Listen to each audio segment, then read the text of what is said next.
Hello, Dark Reader, and welcome to the Dark Side of the Library podcast. I'm your host, Katie, and with me is my creepy co-host, Kerri. Today, we are going to do our favorite YA books that are coming out in October 2022. There are quite a few, so this is part 1 of 2, so stay tuned for part 2 later on. I think, Kerri, you'd go first. What is your first book for today? My first book is After Dark with Roxie Clark. How conveniently it rhymes. I'm sure that was intentional. It's by Brooke Lauren Davis. Comes out October 4. Her other book was The Hollow Inside. And this is a YA thriller about grief, family, and what happens when true crime hits a little too close to home. So Roxie Clark has seen more dead bodies than your average 17-year-old. As a member of the supposedly cursed Clark family, most of her ancestors have met tragic ends, including her own mother. Aww. But instead of fearing the curse, Roxie has combined her flair for performance and her gruesome family history into a successful ghost tour. Way to monetize, girl. Yeah. Hustle culture. Oh my god. But her tour never covers the most recent bodies she's seen. Her sister Skylar's boyfriend, Colin, who was found murdered in a cornfield. Oh my god. So a year after the murder, Roxie's desperate to help her sister find closure and start to heal, but instead, Skylar becomes fixated on finding the killer. As the sisters dig into what really happened, they discover that more than one person has been lying about that night, and the more Roxie starts to explore and get closer to the truth, she's wondering if some scary stories might be better left untold. So this is intended for grade levels 7 to 9 or age 12 to 17 years. The publisher is Bloomsbury YA, a very respected publisher. And that's After Dark with Roxie Clark by Brooke Lauren Davis. The first book on my list is actually a prequel to a best-selling novel called They Both Die at the End. So this one's called The First to Die at the End. I thought it was going to be, they both are about to die at the end, eventually. This comes out October 4th, like everything else. This is by Adam Silvera. So, it's the night before Deathcast goes live. Ooh, Deathcast. Oh, why weren't we called Deathcast? That's cool. And there's one question on everyone's mind. Can Deathcast actually predict when someone will die, or is it just an elaborate hoax? Orion Pagan has waited years for someone to tell him that he's going to die. He has a serious heart condition, and he signed up for a Deathcast so he could know what's coming. Ooh. Valentino Prince is restarting his life in New York. He has a long and promising future ahead, and he is only registered for Deathcast after his twin sister nearly died in a car accident. Orion and Valentino cross paths in Times Square and immediately feel a deep connection. But when the first round of End Day calls goes out, their lives are changed forever. One of them receives a call, and then the other doesn't. Though neither boy is certain how the day will end, they know they want to spend it together, even if it means their goodbye will be heartbreaking. Oh, okay, so this is for reading ages 13 through 17 years old. It is 560 pages. And remember, this is a prequel to They Both Die at the End. This book is mostly about, this is a YA book about death and dying, as you could probably tell. So check this one out. This is The First to Die at the End by Adam Silvera. Now, do you remember that I really unusually am crazy about books about airline tragedies? Yes! Well, I like reading them on airplanes. So You brave soul. I'm very excited about the next book, Flight 171. It's by Amy Christine Parker. Comes out, October 4. So, Devon Marsh is haunted by secrets, like the identity of the person who killed her twin sister Emily in a hit-and-run accident last Halloween. What? Devon has vowed to uncover this secret. And she's also haunted by the things Devon said to Emily just before she died. She's determined to start fresh. and she boards a 4-hour flight along with her classmates for their senior class ski trip. By the way, my senior class didn't get to go on no ski trip. That's nice. Yeah, Jeez. that's real nice. And you and I live near ski Mountains. Resorts. Jeez. Yes! Anyway, Devon could never have guessed that those secrets would surface in the most terrifying way when a supernatural creature hijacks their flight. Oh, God. And this creature gives the students a deadly ultimatum. Want to hear what it is? Yes, I do. Choose one among them to sacrifice before the end of the flight, or the plane will crash, killing everyone on board. Oh, jeez. Wow. As the clock ticks down, the creature slowly unearths the passengers, who I have to remind you are high school seniors, deepest, darkest secrets. How much time do you have deep, darkest secrets if you're under age 18? I'm sorry. Right? Yeah. It takes a while to work up to it. The creature reveals that one of the teens on the plane is responsible for Emily's death.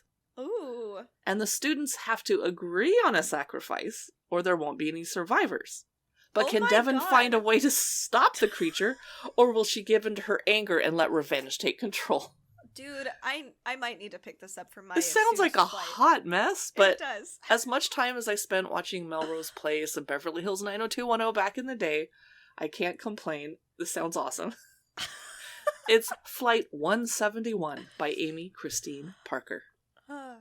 My next book is called Grave Things Like Love. It comes out October 11th. This is by Sara Bennett Wealer. So this has a cool cover. It has this lady kind of in the background swirling over a Victorian-esque house. Mm. Yes. So it's a contemporary YA romance with a paranormal twist. So here's what the publisher has to say. Elaine's home is a bit different. It's a funeral home that has been in her family since the 1800s, and it's why everyone calls her Funeral Girl. And even though she's lived there her whole life, there are still secrets to be found. When Xander, a new cute boy with a penchant for ghost hunting, arrives in town. Ooh. Yeah, I love his name too, Xander. Oh boy. Elaine feels an instant spark. His daring and spontaneous ways help her go from funeral girl to fun girl. Then there's Miles, Elaine's oldest friend, who she's starting to see in a completely new light. Uh-oh, is this going to be a love triangle? It sounds like it. After Xander convinces her to stage a seance one night, Elaine discovers that her home might be haunted by a kindred spirit, the daughter of the funeral home's original owner. But who wants to be haunted by the dead when there are boys to spend time with? After all, you only live once. Cute! Okay, so this is for reading ages 12 through 17. This is by published by Delacorte Press. So this is Grave Things Like Love by Sara Bennett Wealer. My next book is A House Unsettled by Trynne Delaney. It comes out October 18 from Annick Press. So ghosts aren't the only thing that can haunt a house. With her dad's incarceration, escalating fights with her mom, and an overbearing stepdad she's not sure she can trust, Asha is desperate for the fresh start that's promised by a move to the country. So she heads to her great-aunt Aggie's crumbling, pest-ridden house, and now I have a new goal in life. I want to be the great-aunt with the pest-ridden, crumbling house. Gosh. But Asha makes an immediate connection with her new neighbor Cole, who I'm assuming is a teenage boy. Yes. Seems like a good sign. Soon, though, Asha's optimism is shadowed by strange and disturbing occurrences within the old house's walls, such as, you want to hear it? I do. Footsteps stalking the halls. It's a good one. A persistent chill. Okay, maybe it's winter, but cold hands around her neck in the middle of the night. God! So fearing for her loved one's safety and her own, Asha seeks out the source of these terrifying incidents and uncovers secrets from the past that connect her and Cole's families and reach into the present. But as tensions with her mom and stepdad rise and Cole withdraws, Asha is left alone to try and break the cycle of violence that holds them all in its haunting grip. Oh, wow. That's A House Unsettled by Trynne Delaney. My next book is called If You Could See the Sun. It comes out October 11th. It's by Ann Liang. Why and would you want to see the sun? I don't know. I'm sorry. But the cover is gorgeous. Oh, it's such a beautiful cover. I really like it. So Alice Sun has always felt invisible at her elite Beijing International Boarding School, where she's the only scholarship student among China's most rich and influential teens. But then she starts uncontrollably turning invisible. Actually invisible. That would be so cool. It would be. I actually think I would dig that. Unless if you can't control it, so like you can't be visible and invisible, you know, it's nice to be visible sometimes. Anyway. When you're having a good hair day, yeah. Yes, exactly. When her parents drop the news that they can no longer afford her tuition, even with the scholarship, Alice hatches a plan to monetize her strange new power. She'll discover the scandalous secrets her classmates want to know for a price. I love this. But as the tasks escalate from petty scandals to actual crimes, Alice must decide if it's worth losing her consciousness or her conscience or even her life. This is a really interesting story. I've not heard, I mean, like, there's similar stories out there like this, obviously, like, oh, I'll tell you this thing if you give me money. But I like that she's actually invisible and utilizing it for money.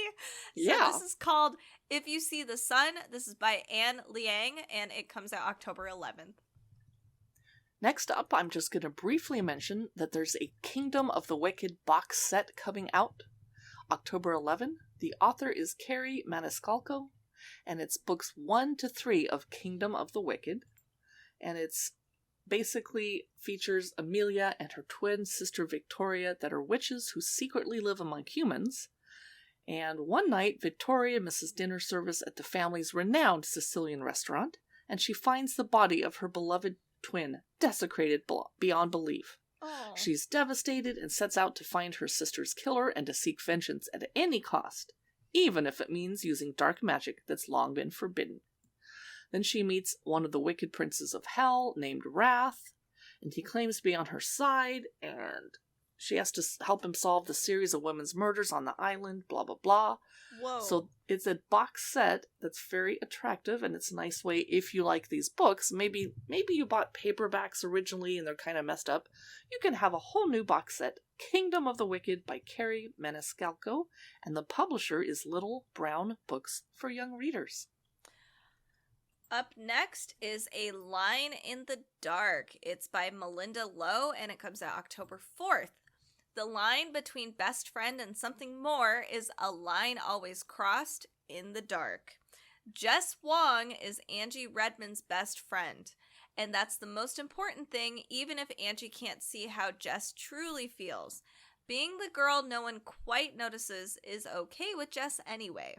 If nobody notices her, she's free to watch everybody else. What? I'm getting and a she lot doesn't, of... She doesn't have to be invisible. Exactly. I'm getting a lot of invisible girl books today. Yeah. Oh my god. But when Angie begins to fall for Margot Adams, a girl from the nearby boarding school, Jess can see it coming a mile away. Suddenly, her powers of observation are more of a curse than a gift.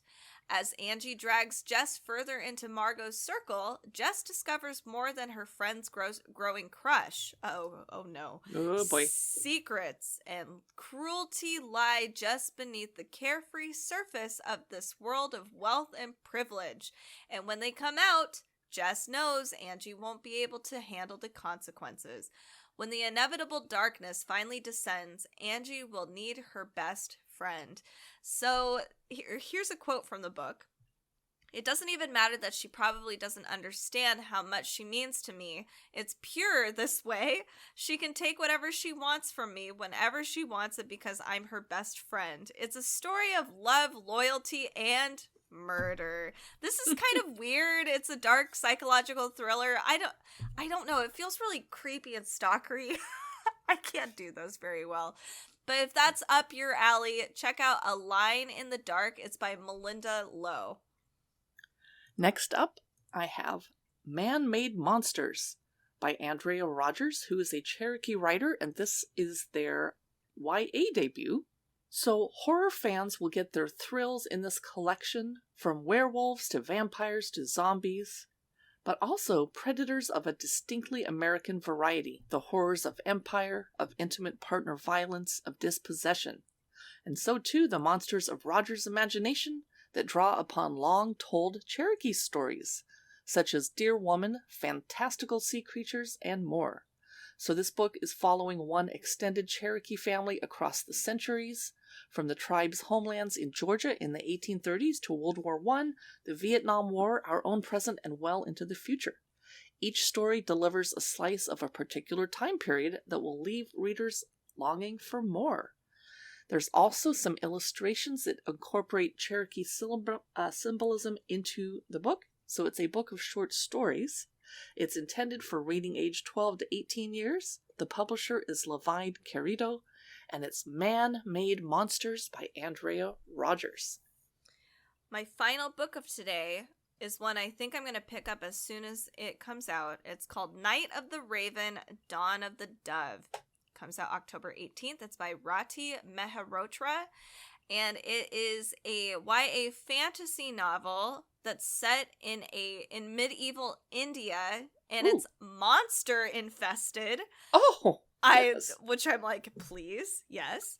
So, bound to the Queen of Shandela by a forbidden soul bond that saved her when she was a child, Katyani has never fallen short of what's expected of her, becoming the best guardswoman of Garuda has ever seen and an advisor to the crown prince when he ascends to the throne.